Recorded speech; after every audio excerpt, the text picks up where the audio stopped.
Welcome, men and women. My name is Spencer. My name is Ashton. Welcome to Gallitzin! Gallitzin is a small mountain town located in Cambria County. Gallitzin was originally named Wattstown but became Gallitzin Borough on December 2nd, 1873. It was named after Prince Demetrius Augustine Gallitzin. This is the Gallitzin fireman bell. It was retired on July 4th, 1961. It's here to commemorate all of the firefighters that have passed during in the line of duty. It was last used 1956 on election day to try to get people to get out and vote. And it was also used on D-Day to announce the invasion of Europe against the Nazis.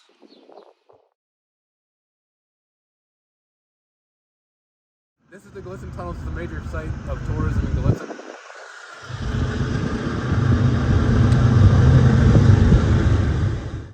The Gallitzin tunnels have been in service from 1854 to 2022. There are 3 tunnels that are located in Gallitzin. They are the Gallitzin Tunnel, the Allegheny Tunnel, and the New Portage Tunnel. The Gallitzin Tunnel was built in 1904 and taken out of service in 1995. The Allegheny Tunnel was built from 1851 through 1854 and is still in service to this day. At the time of its completion, the Allegheny Tunnel was the longest railroad tunnel in the world, at 3,612 feet long. The last tunnel is the New Portage Tunnel, which, just like the Allegheny Tunnel, is still active and has been enlarged over the years so they can still be of use. One of the best ways to learn about a place is by asking the people who live there about it. This is exactly what I do in this next video when I ask a resident of Gallitzin and the mayor of Gallitzin a few questions. Alright. What was your fondest memory growing up in Gallitzin? My fondest memory growing up is probably my parents, but so many other things. We did so much. All of it, though, was in town. We rarely went out of town. We did everything walking. I never rode a school bus in my life, except maybe on a trip we would go, but everything was right here. All 12 years of school were in the same building. I'm trying to think some of the things that we did. We had skating in town that we would go to. They would also hold teen dances there. We had dances in the high school gym. And speaking of the gym, it sat down. It was almost like a basin or something like that, but it used to be packed because of the rivals between Gallitzin, Crescent, and Lilly. And it was so much fun. We had some good teams back then. And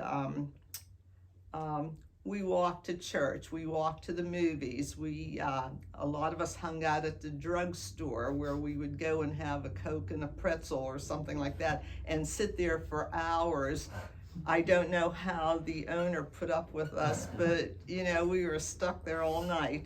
So it was just nice. It was, we felt safe. I don't think we realized at the time that we were concerned maybe about safety. We just never were. It never occurred to anybody that if their kids were out, they would just go and walk and come home when it got dark. It was just a nice place to be. What was it like raising a family in Gallitzin? I think it was fun, a lot of nice memories. My kids all went to Penn Cambria, so of course then they did have the bus that I never did. But they were involved in sports, so there was Little League, Pony League, the girls had softball, and then of course the high school sports too later. But they I think felt safe in town. They could go ride their bikes, do whatever, and nobody really was worried too much.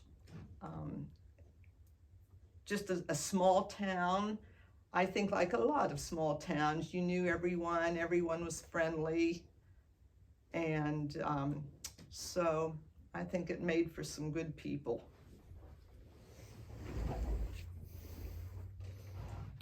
How has Gallitzin changed? In my lifetime, Gallitzin has changed quite a bit. In my earlier years, there was a lot more work in town. The mines were working, and a lot of the men also worked on the railroad. And at that time too, we had a large shirt, which we called a shirt factory, but they produced at first, I think, men's shirts, and then later on went to women's clothing as well. But it was a big employer, so a lot, and not only that, but there were other industries in town, a lot more stores. And as an example, on our main street, we had 2 jewelry stores, 2 drug stores, a 3-story department store, a newsstand, a music store, 2 5 and 10s. It's just, we had everything we needed. And then as the work population changed, I believe, things started closing. There was no business. Everybody went to the malls. And back in the early 1900s, the population of Gallitzin was roughly 10,000 people. The last census report I received, we had about 1,600. So you can see that quite a difference. At the time that the population was so big, we were more or less, we were able to take care of ourselves. We had everything here that we needed. We didn't have to go out of town for any of the services. Everything was here. But again, that changed. And now we're sort of, we call ourselves a bedroom community. It's really more for, you live here, raise your family here, but everything you do is out of town.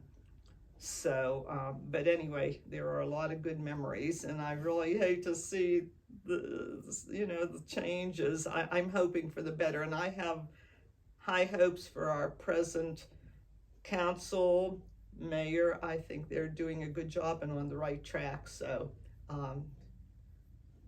we'll do okay.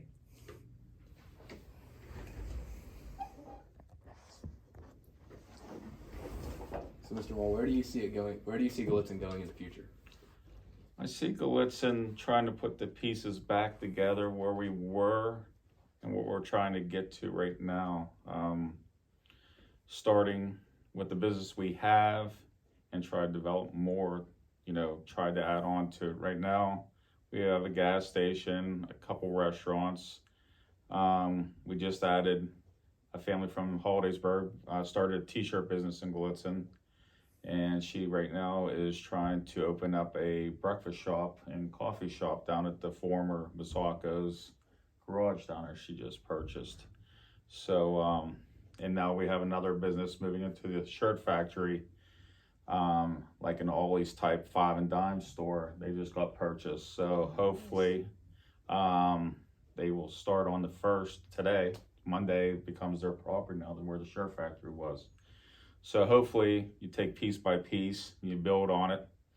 Our Parks and Recreation Committee got things rolling over at our athletic field with a new walking track, bathrooms be installed. Hopefully the next phase is to have a stage put in and have bands there and trying to bring the community back together and start building from those pieces. I have a historical question. My family said that during World War II, there was the U.S. military guarding the Gallitzin tunnels. Is that true? Yes, that is true. It was not only guarded during World War II, but during the Civil War as well. And the reason this was so important was at that time, all the troops and the equipment were moved by rail. And this being the main line coming through Pennsylvania is how they would move everything. So you can see that if something would happen, had they dropped a bomb and destroyed the tracks, they would not have been able to continue on with the movement. As a little girl, I can remember many trains coming through with all the troops, the car after car full of the troops coming through. I would see jeeps and other kind of military equipment, but it was very important, and it was guarded, yes, by the railroad police.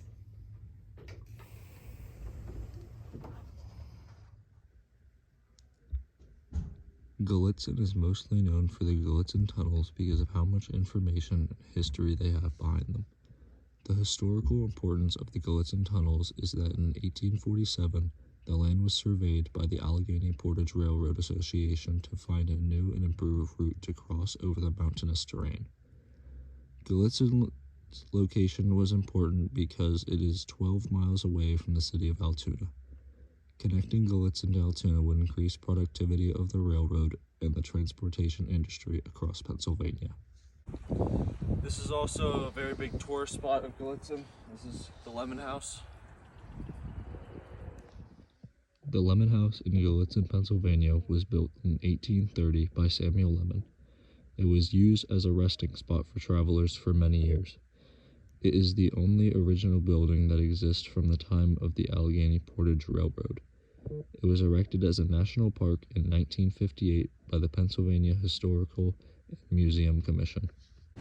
So this is where the old coal mines of Gallitzin used to be. It's all filled in now, but this is where they would have been back in the day when they were digging up coal and stuff. On August 24, 1881, a man from Gallitzin named David McCoy leased all of the coal mines formerly owned by James McCluskey, who was a local coal miner. Together they organized the Taylor and McCoy Coal and Coke Company in Gallitzin. 4 years later, in 1885, the mines were a large success for the town. McCoy eventually died in 1890, and the mines were on the verge of disaster, until a new unnamed manager took over and employed 300 people to help restore the mines. The mines would be eventually closed for safety reasons. This is St. Demetrius Church. It's formerly St. Patrick's. St. Patrick's Church was founded in the 1840s by Irish settlers that came to work by burrowing a hole through the mountain, which eventually became the Gallitzin tunnels. St. Patrick's Church eventually became known as St. Demetrius Church and is still in service to this day. They are currently renovating and repairing the church. Although Gallitzin is not very large, there have still been important people from this town, such as Pauline Frederick and Robert E. Perry. Pauline Frederick was born on February 13, 1908 in Gallitzin, Pennsylvania. She was a journalist and radio broadcaster. She was the first woman to receive the Peabody Award and is considered one of the pioneering women in journalism. E. Perry was born on May 6, 1856 at 708 Main Street, Gallitzin, PA. The house was later destroyed by a fire in August of 1922. Robert would later become an admiral in the U.S. Navy and in 1999 would be the first man to explore the North Pole. Since Gallitzin is a very small town, it means we do not have many businesses, but the businesses that do stand out are the Iron Horse Bar and Grill, which serves very good food, Martin's Gas Station, which is the only gas station in Gallitzin, Classic Cut Salon, which is our only barber shop in Gallitzin, Maz's Pizza, which serves very good pizza, and High Rollers Bowling Alley, which is a great place to hang out with friends.